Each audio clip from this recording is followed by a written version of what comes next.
Hey everybody, how's it going? My name's Christian, this is my channel Treasure Town, and today I'm doing a video I'm really excited about. I've thought about it for a while, and now I'm finally getting around to doing it, and that is 10 facts that every American needs to know about our coinage and the history behind them. I think it's good to have a good understanding of where we've come from as a nation, so I traced back the essentials that we should know about our coinage. And I think that there's something for experienced collectors. Maybe they'll pick up some facts that they don't know, but really the target is people who aren't as familiar with our coinage, because there's some really cool things and trends that are shown on these coins that I want you to be aware of. The first interesting fact is going to be relating to our coinage in World War II. So, as you know, the pennies are normally going to be brown in color. They're copper, and now it's copper-plated zinc. And nickels are nickel. But in World War II, they were trying to conserve those metals and use those in World War II.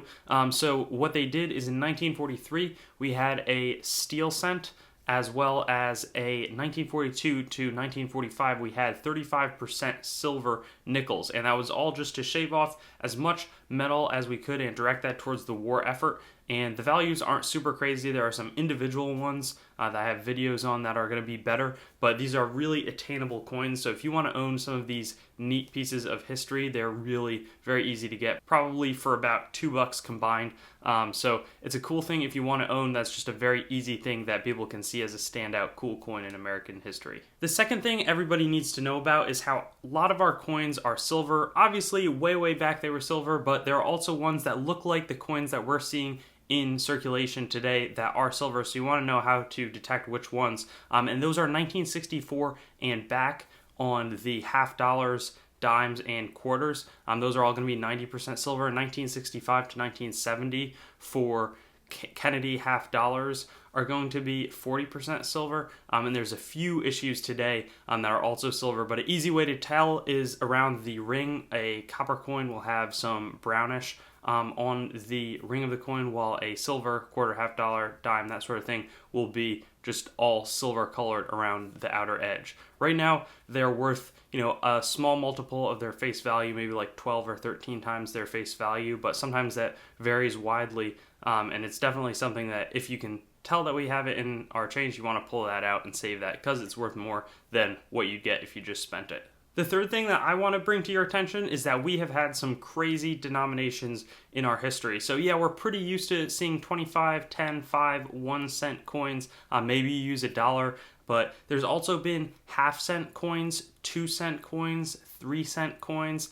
There's 20 cents. 50 cents is a little bit more regular, but then there were also coins that were made that were gold, really tiny dollars, and then also $2.5, $3, and $4 gold coins, and then you get to the 5, 10, 20, and even 50. So there's been tons and tons of larger coins that are gold, often that have a much higher denomination. There are also some really small specific coins that we trade, and on top of that, in the Great Depression, there were also mill coins where people would save on their taxes by getting that percentage cut down to the 10th of a cent. So you had a lot of 1/10 cent and 1/5 cent coins being made, not by the government, but by states on that time period. The next thing that you need to know is that we used to have super large pennies. So back then they were pretty focused on what is the weight, and we weren't using silver in our pennies at that moment. We were using silver. We had half dimes that were silver content, but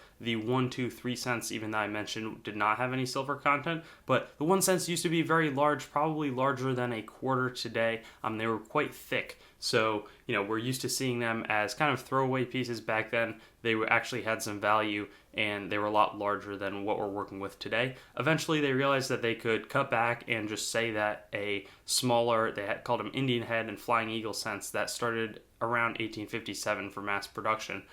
They realized that people would accept those, so then they made a quick switch over. But from the 1790s all the way through the 1850s, people were using these much larger cents, and they wouldn't disappear entirely from circulation for another few decades. Now that I have you here, I think that number 5 is a good one to know about because it pertains to paper currency, but our bills used to be way larger. Now we kind of fit it into a wallet. It's a lot easier to carry them around, but if you've interacted with bills, even dating back as recent as the 1920s, they were making them on much larger papers. So we have oversized or large size notes, and then now what we have today is called a small size note. But again, these are a big difference, and we were printing money like that from the 1860s all the way up until today. I guess that's another interesting thing. We weren't really making much paper currency as a government in the early 1800s. That was really something that happened during the Civil War. Now, our next section is somewhat of a combo of different first types of people on a coin. So the first woman featured on an American coin was actually Queen Isabella of Spain in 1893, I believe, on a commemorative quarter. 1979 marked Susan B. Anthony. Before that, we had a lot of embodiments of liberty that started on our very first coin. So we would have seen a lot of female figures depicted since the very inception of our coinage in 1793 or 1792.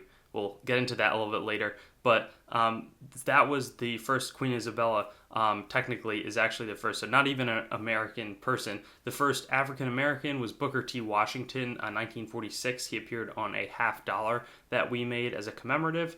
And then in terms of Native Americans, there were Native American designs in the Indian head penny starting in 1859.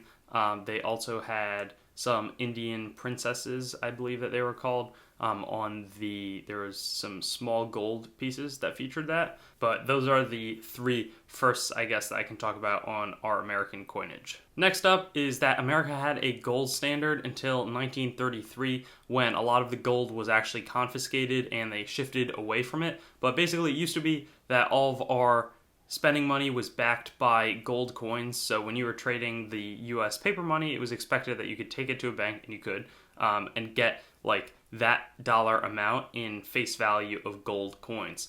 They shifted away from that. They eventually ended up with silver certificates. Same premise. You could exchange it for silver coins at the bank, and then that eventually was done away with sometime in the 60s. And now we're at a position where it's all fiat. We don't guarantee anything with our dollar, but it used to be an important reality of our monetary system. Next up is that coins that we have mint marks. You may have noticed them on some of your coinage, but they've actually come from a variety of 9 different mints all around the world, actually, that were operated by the United States. The main ones that are operating today are P, Philadelphia, D, Denver, S, San Francisco, and W, which is West Point. But we also had mints in Charlotte, North Carolina, Dahlonega, Georgia, New Orleans, Louisiana, I'm forgetting them, Carson City, Nevada, and then there was also one all the way in the Philippines in Manila when the United States had a presence there, and that was with the M mint mark. I think CC is for,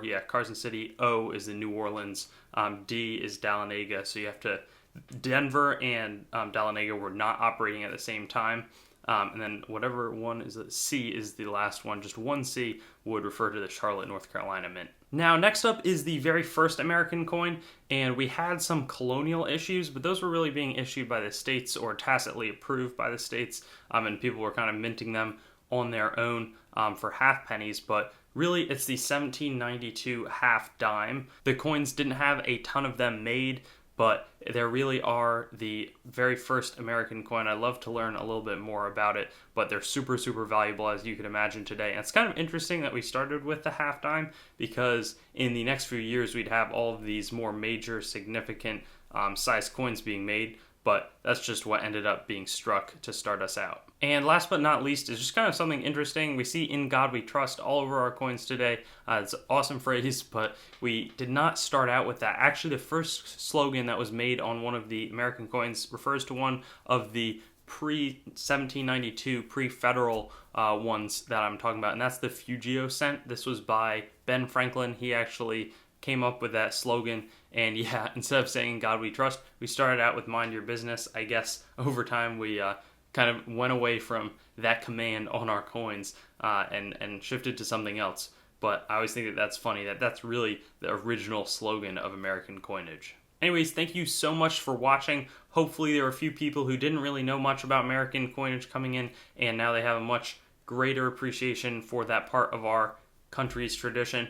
And then also, if you have any additional things that you think are super important for the average American to know, I'd really like it if you would comment those below, because that way people reading through the comments can see interesting facts that they should know as well. Thanks for watching the video. I'd encourage you to like, comment your thoughts, and subscribe for more content, and get in touch with me or contact on treasuretownYT.com, my website, my Facebook, Treasuretown, my Twitter, at treasuretown_YT, or my Instagram, at treasuretownYT. Looking forward to seeing you on some of my other videos.